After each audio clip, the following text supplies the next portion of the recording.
If you have the appearance of fat underneath your neck, or what some would refer to as a double chin, then that is oftentimes fixable, and I'm gonna show you how in this video. Now, in some cases, it is actually a little bit of extra tissue, but in other cases, it's actually having to do with your posture, and you shouldn't actually have that here. And so by improving the position of your neck, then you can oftentimes have that go away on its own, and you can see fast results with it. Let me explain what this is telling us. Typically, the neck, or what we would refer to as the cervical spine, should have some degree of what we would call lordosis, meaning that there's a natural arch curvature to that neck. If that cervical spine lordosis and curvature is taken away and the neck becomes more flat, that is going to pull the chin back, and you can see the influence that that's going to have on that double chin presentation.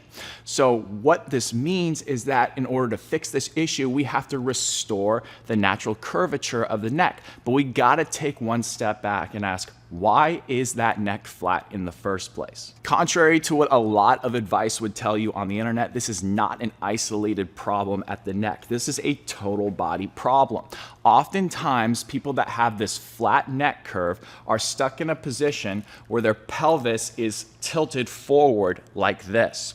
What that's going to do is you can see the influence that that curvature right here is going to have on the rest of the body. As this extends and the back arches, that is going to flatten out the rest of our spine curves. You can kind of feel this. If you do this, you can see that your chin tilts down. This is going to have a big influence on your airway.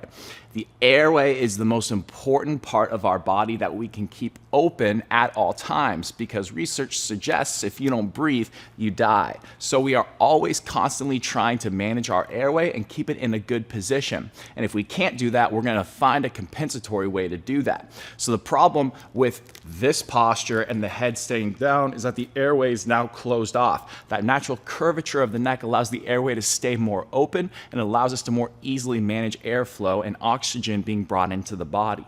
You can literally feel this on yourself. Try pulling your chin back, taking a breath in, and then allowing your head to relax, tilting your chin up a little bit, and then taking a breath. It's much easier in the latter position of your neck. There's actually some recent research that came out about this angle of different landmarks of the head and the neck called the NBC3 angle. What they found was that when this angle is less, meaning that the cervical lordosis is being taken away and the neck is more flat, the airway is restricted. But if you increase this angle just 5 degrees, that results in a 25% improvement in that airway size. That's huge. The problem with this flat neck is that if we can't manage our airway and our airway isn't big enough, we're gonna use compensatory strategies to help us bring in air and manage that airway. So we're oftentimes gonna kick on our neck. And so we're gonna shrug our shoulders like this. And so over time, we're just feeding this neck breathing strategy to help elevate the ribs to bring in air. So what I'm trying to say at the end of the day, with all this information, it boils down to 2 things. The first is that oftentimes with these people, their pelvis is tilted forward. And secondly, their airway is not in a good position. So what we have to do is bring the pelvis more underneath the rib cage, keep the head more tilted up, so that way we can restore that cervical lordosis and natural neck curve. This is the supine chest opener exercise, inspired by Applied Integration Academy. What we're gonna do is get in a 90-90 supported position. Our feet don't necessarily need to be on a wall, just a chair works as long as you have around a 90-degree bend at both your knees and your hips. The purpose of this is just to make sure that your low back stays relaxed and you're not in an extended position. We just want the rib cage to be down, nice and relaxed here. It is essential that we have a towel roll underneath our neck, and the curvature of our neck is being supported by the thickness of that towel roll. So it will depend how thick that towel is going to be, but the general idea you're looking for is that it's giving you enough support to feel like your chin is pointing directly at the ceiling, but it's not so much to where it's tipping your head back further than that, and it's not so small to where your chin is dropping down. You should feel like you can totally relax and your chin is directly up. Now we have 2 yoga blocks right here, because we're going to start the exercise by just getting our elbows directly out from our shoulders. right about there, and then just letting them fall back and resting completely passively on those objects. So they don't have to be yoga blocks. You can do whatever you want as long as you're getting an even height on both sides, something about 4 to 6-ish inches. If you need something a little bit taller, so that way you can stay relaxed, you can do something like that, and that would be totally fine as well. So now the purpose of this is to make sure we can expand our rib cage without engaging our neck whatsoever. It's going to be pretty hard for some people. So here's how I want you to breathe through this. Get a nice, soft, full exhale through your mouth with an open mouth, like you're making an O. Do that for about 5 to 8-ish seconds. And at the end of that exhale, you're going to feel your rib cage come down a little bit, and you're going to feel a little bit, hopefully, of side ab engagement. Not your six-pack abs, but your side abs. And you're going to maintain a slight bit of tension in those side abs as you close your mouth and put your tongue to the roof of your mouth and inhale very silently through your nose. If you do that full exhale well, you'll see Trevor's ribs come down. Now he's going to close his mouth, put the tongue on the roof of the mouth, and silently inhale through his nose without engaging his neck whatsoever. So he's going to feel his chest rise a little bit, but again, never at the cost of him feeling his neck engage. Because the goal of this is to educate our body how to use our diaphragm and breathe without our neck, you need to make sure that your neck stays relaxed. So the biggest problem you're gonna have is feeling the front of your neck really wanna kick on.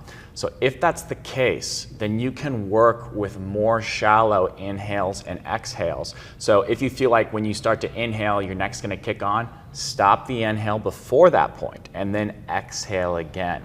If you need to move to strictly just nasal inhalations and exhalations, that's completely fine. Softer and longer breaths are always, always better than harder and more forceful here. Some common things you might feel which indicate that you're using your neck is obviously tension on the front side, but also the traps raising up like that. Now you are going to get some movement of the chest rising towards the ceiling and the rib cage as a whole, but it should be up, not necessarily shrugging vertically. Now, we also want to make sure that our low back stays flat on the ground. So when you inhale, you should not lose that back flatness on the ground. If you're doing that, you might need to drag your heels down into that object, that chair a little bit. Your hamstrings will kick on a little bit, and that'll help you keep your back more flat. The best resource I have for beginners to improve their posture and how they feel and move on a daily basis is my Beginner Body Restoration Program. This program was designed for anyone to be able to do as the title suggests, and it doesn't require much time per day or equipment. So if you want to learn more, check it out down below in the description. So for this one, you're gonna lay on your back. That towel roll is again going to be underneath your neck, allowing your chin to be nice and passively pointed at the ceiling. You have a foam roller underneath your heels and the rest of your foot is off of it. Now you wanna get that foam roller far enough away to where you have about this much bend in your knees. Your knees are in line with your hips. Now what we're gonna do here is we're going to make sure that our hamstrings are engaging because those muscles are going to pull our pelvis back as we get our pelvis into more of that posterior tilt. Because remember, these people tend to be stuck in that anterior tilt with the rib flare. So we're going to keep our low back flat. We're just going to dig down and press down gently into that foam roller evenly with both heels. And my low back is going to stay flat, but my tailbone is going to lift off of the ground. That's a little bit of a posterior tilt. So one more time, watch what happens with my pelvis here. Flatten out the low back, lift the tailbone. Hamstrings are engaged about a 4 to 5 out of 10. Now I'm going to take my chin, keep it at the ceiling, arms overhead like this, and I'm going to very gently reach back until I feel like if I go any further, I'm going to risk, even just a little bit, the rib cage flaring and my back arching. So don't go to that point, stop just before that. Now we're gonna do the same exact breathing you did on that first exercise. So you need to get a nice full sigh out of your mouth until you feel your rib cage come down and your side abs engage. And you're gonna pause, chin at the ceiling, don't engage the neck, and inhale through your nose. You'll feel more expansion in your back and chest here than you did on the last one. The last one was predominantly just chest. This is gonna be a little bit more back expansion, and that's good here. I recommend doing these exercises back to back for about 2 to 3 sets of 5 to 10 breath cycles. If you do them well and you keep your neck disengaged, but you feel the expansion in your rib cage in the areas that we want, you should be able to notice when you stand up that neck curvature is a little bit better, but your head is still stacked over your rib cage and pelvis. Thank you guys for watching. I appreciate it. If you enjoyed this, please like and let me know how it worked for you in the comments down below, and I'll see you in the next one.